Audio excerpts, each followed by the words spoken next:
The year was 1944, and across the battlefields of Europe young men were dying by the thousands, in a war that seemed to have no end. But in a small town in Georgia, a 17-year-old girl named Josephine Clara Washington was about to make a decision that would lead her into the darkest depths of human cruelty and test the very limits of what one person can endure. She had lied about her age to join the Women's Army Corps because she believed with every fiber of her being that she had a duty to serve her country, even though that country did not always recognize her full humanity, and even though the laws of her own state said she could not drink from the same water fountain as a white woman. She still believed that freedom was worth fighting for. Josephine stood barely 5 feet 3 inches tall, with eyes that her grandmother sat could see straight through to a person as soul, and hands that had learned to be gentle from years of helping. Her mother cared for sick neighbors in their community, and she had no idea that those hands would soon be needed in ways she could never have imagined, in places where hope itself seemed to have died. But what happened next changed everything. She was assigned to a medical support unit attached to the 6th 83rd Medical Clearing Company, and by the autumn of 1944 she found herself in the forests of eastern France, where the leaves had turned the color of dried blood and the sound of artillery never seemed to stop, and the wounded came in waves that overwhelmed even the most experienced nurses. On the morning of December 16th, the Germans launched their massive counteroffensive through the Ardennes forest, and what would become known as the Battle of the Bulge began with a fury that caught the Allied forces completely by surprise, and Josephine's unit was directly in the path of the advancing enemy. The evacuation order came too late, and by the time they tried to move, the Germans had already surrounded them, and Josephine found herself crouching in a drainage ditch with 3 other women from her unit, while enemy soldiers moved through the fog around them, speaking in harsh voices that cut through the cold morning air like knives. Private First Class Margaret O'Brien was hit first, and Josephine crawled through the mud to reach her while bullets snapped overhead, and she pressed her hands against the wound in Margaret's shoulder, trying to stop the bleeding while tears streamed down her face and mixed with the dirt and the blood and the rain that had begun to fall. Yet she never imagined this moment would reshape her destiny. The Germans found them 20 minutes later, and Josephine looked up into the barrel of a rifle held by a soldier who could not have been much older than she was, and she saw something in his eyes that she would think about for the rest of her life, a kind of terrible exhaustion that comes from seeing too much death and causing too much pain. They were marched for 3 days through the frozen countryside with their hands tied behind their backs, and Josephine helped support Margaret, who was growing weaker by the hour from blood loss and fever, and she whispered encouragement into her friend ear and told her stories about home, and promised her that they would survive this together no matter what the prisoner of war camp was called. Stella Ixby, and it sat in a valley surrounded by barbed wire and guard towers, and the smell of despair that hung over it like a physical presence. And when Josephine passed through those gates, she felt something inside her shift and harden into a core of determination that would carry her through the months ahead, and then something no one expected. The German commandant was a man named Oberst Friedrich Hartmann, and when he saw Josephine standing among the prisoners, his face twisted with confusion and contempt, because he had never seen a black woman in an American uniform before, and he did not know what to make of her presence in his camp. He separated her from the other women and placed her in a section of the camp reserved for what he called special prisoners, and Josephine found herself alone in a barracks that had once held Soviet officers, and the cold seeped through the walls, and the thin blanket they gave her was not enough to keep the chill from settling into her bones. But Josephine Clara Washington was not the kind of person who accepted defeat, and on her second night in that barracks, she began to plan not just for her own survival, but for the survival of everyone she could possibly help, because that was who she was and who she had always been. She discovered that the infirmary was understaffed and overwhelmed, and that prisoners were dying from wounds and illnesses that could have been treated with proper care, and she volunteered her services as a medical aide, even though doing so meant working under the supervision of a German doctor, who looked at her with barely concealed hostility behind these ruins. A secret waited. Dr. Heinrich Moeller was not what she expected, and as the weeks passed, she began to see that beneath his cold exterior there was a man who was deeply conflicted about the war and about the things he had seen and done in service to a regime he no longer believed in. He taught her things that went far beyond what she had learned in her basic training, and he showed her how to treat frostbite and how to set broken bones and how to perform procedures that would have been considered surgery under any other circumstances, and he did this without explaining why and without asking for anything in return. The winter of 1944 was one of the coldest in European memory, and in Stalag,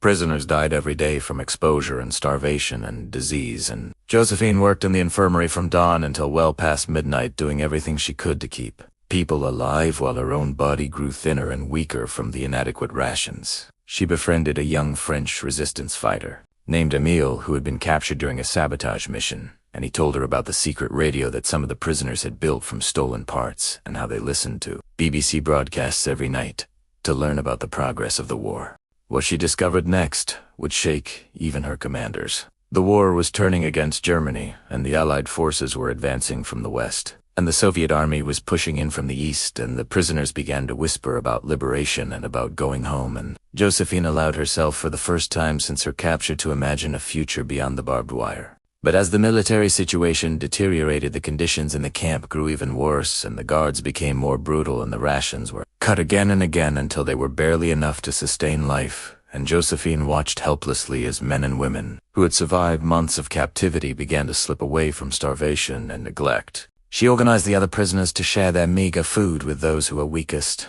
and she traded her own rations for medical supplies, and she worked miracles with nothing but her hands and her determination and the sheer force of her will to keep people alive just one more day, just one more hour, just long enough for help to arrive. Margaret O'Brien developed pneumonia in February, and Josephine sat by her bedside for 3 days and 3 nights, refusing to sleep, refusing to eat, refusing to give up, even when everyone else said there was no hope. And on the 4th morning, Margaret opened her eyes and smiled, and Josephine wept with a joy so profound it felt like pain. But the greatest test was still to come, because in March the Germans began evacuating the camps ahead of the advancing Allied forces, and the prisoners were forced to march westward in what would become known as the death marshes, and thousands would die on those frozen roads from exhaustion and exposure and the bullets of guards who shot anyone who could not keep up. Josephine helped carry those who could not walk on their own, and she sang spirituals that her grandmother had taught her to keep the marchers moving, and she became a symbol of hope for people who had nearly forgotten what hope felt like, and she refused to let anyone give up, because giving up meant dying, and she was not ready to let anyone die. The march lasted for 17 days and covered nearly 200 miles, and by the end Josephine could barely stand, but she was still moving, still helping, still doing everything in her power to keep others alive. And when the American tanks finally appeared on the horizon, she fell to her knees in the mud and wept. The liberation of the prisoners by the 4th Armored Division was a moment of such overwhelming emotion that many who were there could never speak of it afterward, and the soldiers who found them were shocked by what they saw: the walking skeletons in ragged uniforms, the mass graves, the evidence of suffering that defied comprehension. But something extraordinary happened when they found Josephine. A white sergeant from Mississippi saw her in her tattered American uniform, and he stopped and stared. And for a long moment, nobody knew what would happen, because the laws and customs of home had not changed just because they were in Germany, and the war had not erased the divisions that separated Americans from each other. And then he saluted her. He saluted her with tears streaming down his face, and he said that he had never seen anything so brave in all his life, and that he did not care what color she was, because she was an American soldier, and she had earned his respect in ways that he could not put into words. Josephine Clara Washington returned to the United States in May of 1945, and she was 18 years old, and she had seen things that no one should ever have to see. And she had done things that most people could not even imagine, and she came home to a country that still would not let her vote in her home state of Georgia. She did not receive a medal for her service until 1997, when the Army finally acknowledged the contributions of the black women who had served in World War II, and by then she was 70 years old, and she had spent her entire adult life working as a nurse in the same community where she had grown up. She never forgot the prisoners she had cared for in Stella Kixby,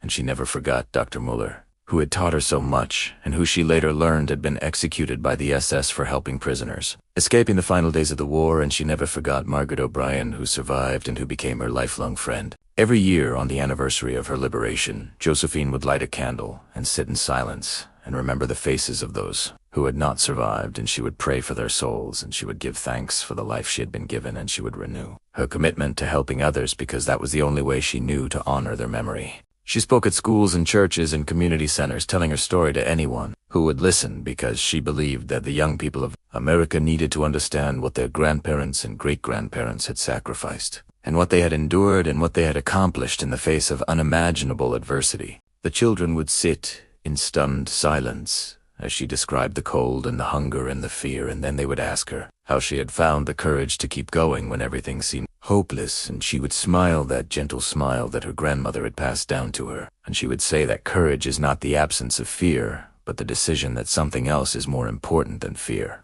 Josephine Clara Washington passed away in 2012 at the age of 85, and she was buried with full military honors in the National Cemetery near her home, and the flag that draped her coffin was folded with precision and presented to her daughter, who had heard the stories all her life, but who still wept as if hearing them for the first time. More than 300 people came to her funeral, including survivors of Stalag Ixby, who had traveled from across the country and across the ocean to pay their respects to the young woman who had kept them alive when all hope seemed lost, and who had shown them that compassion and courage are not limited by age or gender or the color of one's skin. There's a photograph in the National World War II Museum that shows Josephine on the day of her liberation standing among the other survivors with her uniform in tatters and her face gaunt from months of starvation, but her eyes are looking directly at the camera with an expression of such fierce determination that visitors often stop and stare and wonder who she was. She was a 17-year-old girl from Georgia who lied about her age to serve her country, and who found herself trapped behind enemy lines in one of the most brutal prison camps in Nazi Germany, and who refused to let hatred and cruelty define her experience, because she knew that love and compassion were stronger than any force that sought to destroy them. She was a healer in a place of death and a light in the darkest of darkness, and she proved that the human spirit cannot be broken by chains or walls or barbed wire, because it is made of something stronger than steel and more enduring than stone. This is the story of Josephine Clara Washington, and this is why we remember, and this is why we must never forget. Her story lives on in the lives she touched and the people she saved and the examples she set for generations to come, and every time someone chooses to help a stranger or stand up for what is right, or refuse to let fear determine their actions, they are carrying forward the legacy of a teenage girl who walked into the fires of hell and emerged with her humanity not just intact, but strengthened, because that is what courage looks like, and that is what love can do when it is tested by the worst that humanity has to offer, and that is why Josephine Clara Washington deserves to be remembered among the greatest heroes of the greatest generation. And somewhere in a cemetery in Georgia, a small American flag flutters in the breeze above her grave, and the inscription on her headstone reads simply, Josephine Clara Washington, beloved daughter of America in 1927 to 2012, she kept us alive. Let this be her monument, and let this be our promise that we will never forget the sacrifices of those who came before us, and that we will honor their memory by building a world worthy of their courage and their love.